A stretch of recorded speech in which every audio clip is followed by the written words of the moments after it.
Welcome back po mga ka-online, and today's video po is about rainbow game and funny game. Alin ba sa dalawang ito ang mas mabilis mag-cash in at mag-cash out? Paano ba laruin yung sikat na Dragon Tiger?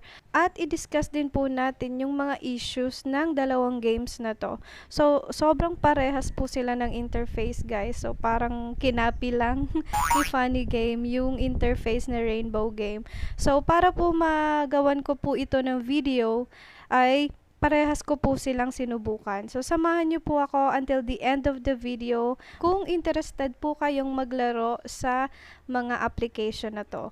And before we proceed, kung bago pa lang po kayo sa channel ko, please wag niyo pong kalimutan mag-subscribe and hit mo na yung notification bell para lagi po kayong updated sa atin pong mga bagong videos.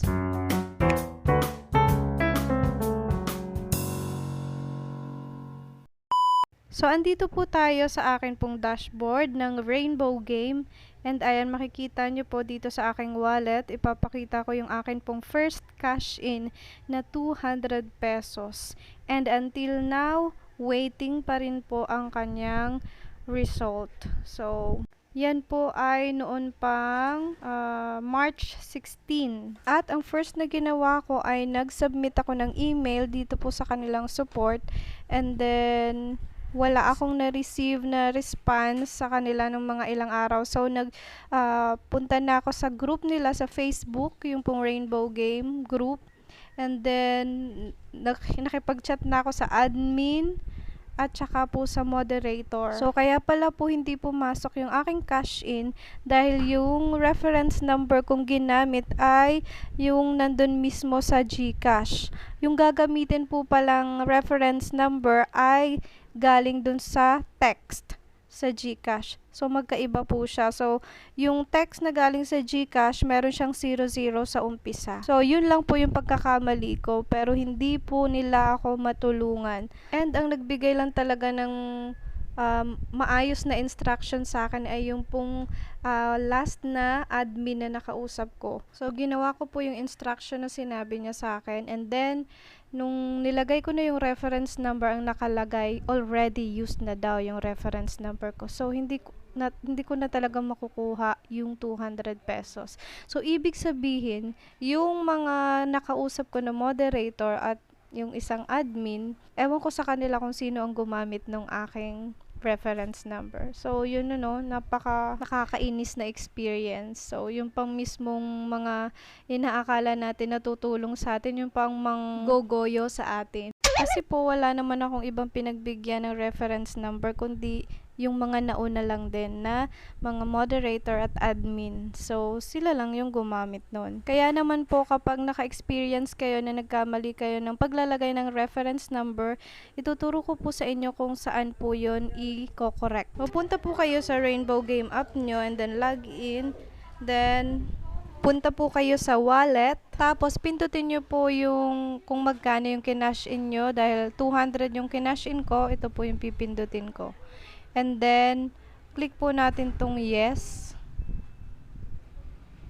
And ganito po yung makikita natin. So, ang gagawin po natin, pipindutin natin tong I have paid 200 dito sa pinakababa. And then, ayan po, lalabas dyan yung enter the reference number. Click po natin yan. So, punta tayo dun sa text message natin. Copy po natin dun yung reference number na tinext sa atin na GCash. And then, click submit.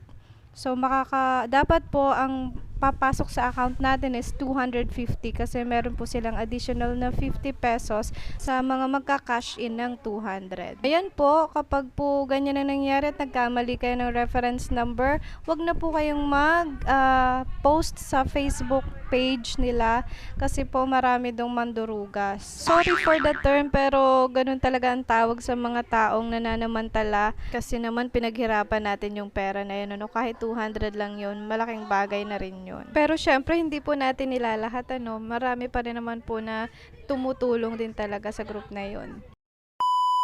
Alright, so move on po tayo sa funny game. So, ito pong funny game ay kaka-launch lang nito, bagong-bago to. And then, nag-try din po akong mag-cash in. Ito po yung pinaka-dashboard nila. So, punta po tayo dito sa wallet. And then, meron po sila dito na mga options. So, pwede tayong mag-cash in ng 100 and yung 200. So, kapag nag-cash in tayo ng 200, makakaroon tayo ng 50 na bonus. So, click po natin tong 200. So, katulad din lang po ito ng Rainbow Game. Click natin yung fill in and then lagay natin yung GCash account name natin. And then next po ay yung ating mismong account number sa GCash. So, yung ating pong cellphone number na nilagay. Telephone number nakalagay dito, no? Pero yung cellphone number natin yung ilagay natin. Then, click natin tong send. Ayan po. And then, hintayin po natin yung OTP code na isa-send nila sa atin. So, ayan na po. So, i-copy na lang po natin yung OTP code dito sa telephone OTP.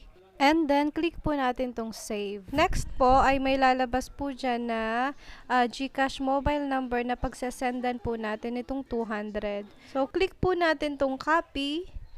And then, punta na po tayo sa atin pong GCash. So, nilagyan ko na po ng 200 pesos tong GCash ko. Galing po to sa coins.ph. And then, ayan po, click natin tong send money.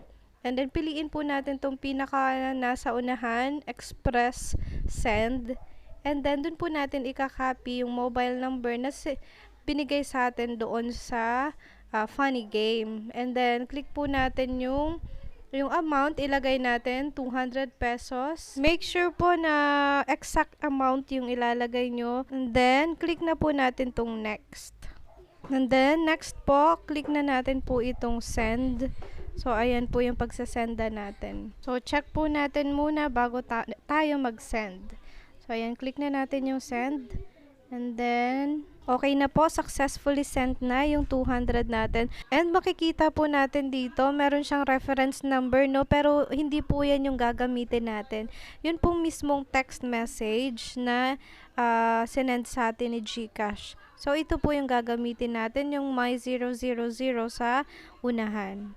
Ayan, so i-copy po natin yan and then balik po tayo dito sa funny game. So automatic po yan na magla-log out tayo, no? So login lang po ulit tayo and then balik po tayo dito sa atin pong wallet. And then click po ulit natin tong 200 and then click yes.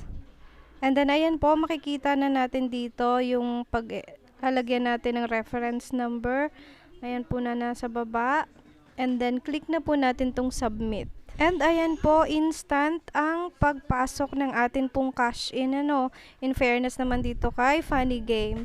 Instant po yung pagpasok. And then, ayan, pero na po tayong additional na 50 pesos. So, total ay 250 pesos. At ngayon po ay pwede na tayong maglaro nung sikat na Dragon Tiger. So, susubukan po natin yung mga tips na napapanood ko sa YouTube din po, ano, kung papaano sila maglaro.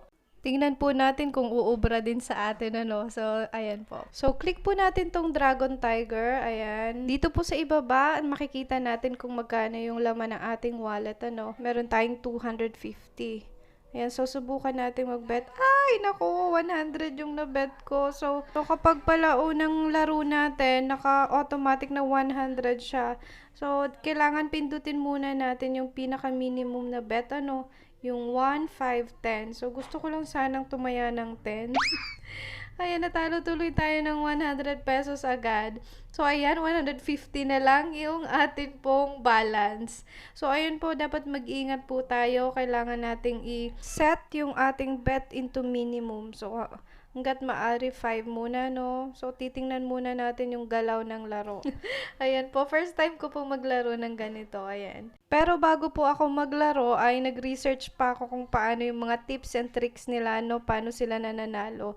So, ang sabi po nila, titingnan natin kung gaano kadami yung magbe-bet. Kay Dragon ba or kay Tiger? So, dito sa round na to, mas lamang si Tiger, no, 2,387.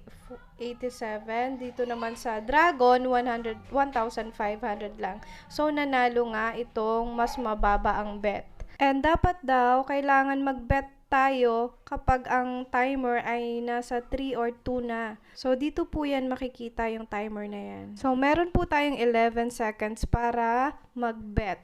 So, titingnan po natin kung sino daw yung mas mababa ang bet. Doon daw tayo tataya. Siyempre, gusto ng system, mas konti yung mananalo, diba? So, tingnan natin kung mananalo pa rin yung mas mababa. So, hindi po. Mas nanalo ngayon yung mataas.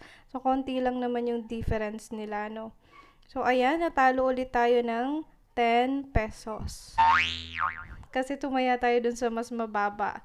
So, hindi talaga siya guys, pare-parehas ang lumalabas. Paswertehan lang talaga dito guys. And yung mga naglalaro po dito ng mga pro na, no, malalaki na po yung pera nila. So, pwede nilang i-double yung kanila pong bet kapag natatalo sila. Yung iba pong nga po, tinitriple pa nila para magbawi agad nila. So, ayan, nanalo naman po tayo ng 9.4. Hindi talaga 10 pesos yung atin pong makukuha dahil parang meron po silang tax na binabawas. Ayan po, ipapakita ko po muna sa inyo yung paglalaro ko.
So, ayan po, nakita niyo po yung epic na paglalaro ko. Ang masasabi ko lang po, hindi na masyadong nag-work yung tricks na kung mas konti yung nagbe-bet, yun yung mananalo. Hindi po, kasi karamihan dito sa paglalaro ko, yung mas madami ang nagbe-bet, yun ang nananalo.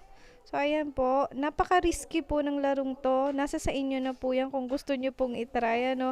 Pero, napaka-risky nga po talaga. So, ilang minuto lang or segundo lang, pwedeng mawala agad yung inyo pong puhunan. So, ayan po, yung mga naglalaro po dito, mga risk taker po, ano, at meron silang pera na panglaro talaga dito, pampuhunan. And make sure po na hindi kayo magkakamali ng paglalagay ng reference number para hindi po kayo magka-problema katulad ng nangyari sa akin sa Rainbow Game. Kasi po marami din po ako nababasa sa page nila sa Facebook na mahirap nga yung pagka-cash out din, marami din silang issue sa cash out and then sa cash in din. So, nasa sa inyo na po yun kung gusto nyo pong itry. So, itong video na ito po ay for educational purposes only para makita nyo rin po yung risk ng paglalaro sa mga ganito pong game. Salamat po sa panonood and God bless!